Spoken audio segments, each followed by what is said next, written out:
जय श्री कृष्णा, राधे राधे। इसके पहले आपने सुना होगा 5वां अध्याय। आइए आज सुनते हैं 6ठा और 7वां अध्याय। नहीं सुना होगा तो चैनल पर सुन सकते हैं। दत्तात्रेय ने कहा, हे राजन, माघ महात्म्य का एक और प्राचीन इतिहास मैं आपको सुनाता हूँ। पहले सतयुग में वैसध्यनगर में कुबेर के समान धनी हिमकुंड नामक एक वैश्य था। वह कुलीन सत्क्रिया करने वाले ब्राह्मणों व देवताओं का पूजन करता था। वह खेती करता और गौ, भैंस, घोड़ा आदि पशु पालता था तथा क्रय विक्रय व्यापार करता था। दूध, दही, मट्ठा, घी, गोबर, लकड़ी, फल, अन्न, तेल, फूल, साग, मिष्ठान आदि सभी वस्तुओं का व्यापार करता था। इस प्रकार व्यापार द्वारा उसने 1 करोड़ स्वर्ण मुद्राएं इकट्ठी की। जब वह वृद्धावस्था को प्राप्त हुआ तो वह सोचने लगा कि यह संसार तो क्षणिक है। हिमकुंडल ने अपना भविष्य ठीक करने के लिए धन का 6ठा भाग धर्म कार्य में लगा दिया। उसने अनेक मंदिर एवं शिवालयों का निर्माण कराया, बड़े बड़े तालाब और कुएं एवं बावड़ी खुदवाई, छायादार फल के वृक्ष लगवाए। वह नित्य प्रति अन्न दान करता था। पुराणों में जिन दानों का महत्व बताया है वह उसके सभी किए और इस प्रकार वह अपने शेष जीवन को धर्म कार्यों में व्यतीत करने लगा। उस धर्मात्मा वैश्य के उसी समय में 2 पुत्र पैदा हुए, जिनका नाम उसने कुंडल और विकुंडल रखा। जब वे पुत्र युवा हुए तो उसने अपने घर का भार व व्यापार पुत्रों को सौंप दिया और स्वयं भगवान की तपस्या के लिए वन में चला गया। भगवान की आराधना एवं तप करता हुआ वह वैश्य अंत में वैकुंठ गया। हे राजन, उसके दोनों पुत्र कुंडल और विकुंडल जब बड़े हुए तो पिता के अपार धन को देखकर अभिमानी हो गए। वे दुष्टों की संगत में पड़कर दुष्ट कर्म करने लगे। माता तथा गुरुजनों के वचन नहीं मानते थे और अधर्मी बन गए। वे गलत मार्ग पर चलते हुए पर स्त्रीग्रामी हुए।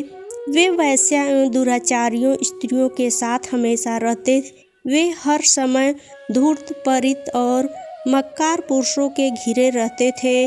अच्छे कीमती वस्त्र धारण करते, चंदन, कस्तूरी आदि का तिलक लगाते, अपना ऐश्वर्य दिखाने के लिए मूल्यवान आभूषणों को धारण करते थे।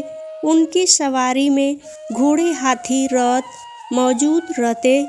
हमेशा मद्यपान करते और मदमस्तक हुए समस्त दिशाओं में घूमा करते थे। प्रतिदिन भोग विलास में लीन रहकर उन्होंने अपने पिता का बहुत सा धन नष्ट कर दिया।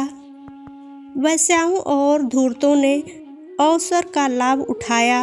उन्होंने धीरे धीरे उनका सारा धन नष्ट कर दिया। इस प्रकार उनका सारा धन और वैभव नष्ट हो गया तो उनकी आंखें खुली। तब वे दुखी और परम दरिद्री हो गए और भूख से व्याकुल होने लगे। धन के नष्ट हो जाने पर मित्र, स्वजन और सेवक उनको छोड़कर चले गए। उनके साथी उनकी निंदा करने लगे। जब भूख से व्याकुल हो गए तो वे चोरी करने लगे। कर्जदारों के और राजभय से वह नगर को छोड़कर वन में रहने लगे। वहाँ वे जानवरों का शिकार करके मांस खाने लगे। एक दिन वे पापी किसी पर्वत की ओर चले गए। वहाँ बड़े भाई को सिंह ने खा डाला। उसी दिन छोटे भाई को वन में सांप ने डस लिया। एक ही दिन उन दोनों की मृत्यु हो गई। तब यमदूत उन दोनों को बांधकर धर्मराज के पास पहुँचे और बोले, हे दोनों महान पापी हैं, हम इनको ले आए हैं। जैसी आप आज्ञा दें वैसा ही इनके साथ व्यवहार किया जाए। तब यमराज ने चित्रगुप्त जी से उन दोनों का लेखा सुना और कहा, एक को महानरक में डाल दो और दूसरे को स्वर्ग में स्थान दो। यमराज की आज्ञा पाते ही दूतों ने कुंडल को महानरक में डाल दिया और विकुंडल से मधुर वाणी में कहा, आप स्वर्ग में पधार कर वहाँ के दिव्य सुखों का उपयोग करें। उन दूतों की बात को सुनकर विकुंडल संशय में पड़ गया। आइए सुनते हैं आगे की कथा 7वां अध्याय में। माघ मास का 7वां अध्याय। दत्तात्रेय जी बोले, हे राजन, दूत के साथ स्वर्ग जाते हुए विकुंडल ने पूछा, हे धर्मराज, मेरा संशय दूर करने के लिए यह बताओ कि हम दोनों भाइयों को इस प्रकार अलग अलग क्यों फल मिला है। हम एक ही कुल में पैदा हुए, एक ही साथ रहे, एक ही सा जीवन व्यतीत करते रहे, एक से कर्म किए और एक ही तरह से मृत्यु को प्राप्त हुए हैं।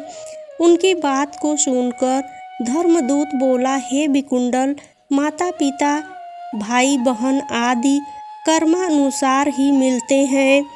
जिस प्रकार एक ही वृक्ष पर भांति भांति के पक्षियों का समूह निवास करता है, उसी प्रकार एक परिवार में सभी तरह के लोग एकत्रित हो सकते हैं, परंतु प्रत्येक प्राणी को अपने कर्म का फल स्वयं भोगना पड़ता है।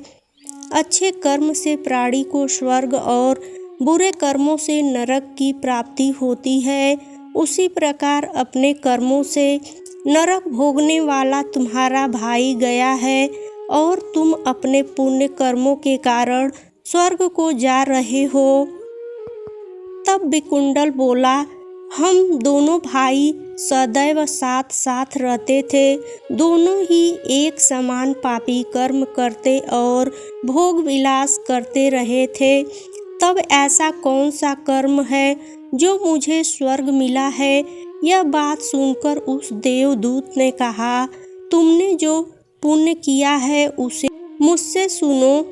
हर मित्र का पुत्र सुमित्र तो तुम्हारा साथी था, यमुना के तट पर आश्रम बनाकर रहता था और वेद पाठ करता हुआ हरि चरणों की आराधना करता था। उसके कहने पर तुमने 2 बार माघ स्नान किया था। समस्त पापों को नष्ट करने वाली यमुना के जल में माघ स्नान करने के कारण तेरे समस्त पाप नष्ट हो गए हैं और तुम्हें दिव्य सुखों वाला स्वर्ग प्राप्त हुआ है। तेरा भाई पापाचार में रत रहने के कारण नरक की यातनाओं को सहन करता रहेगा।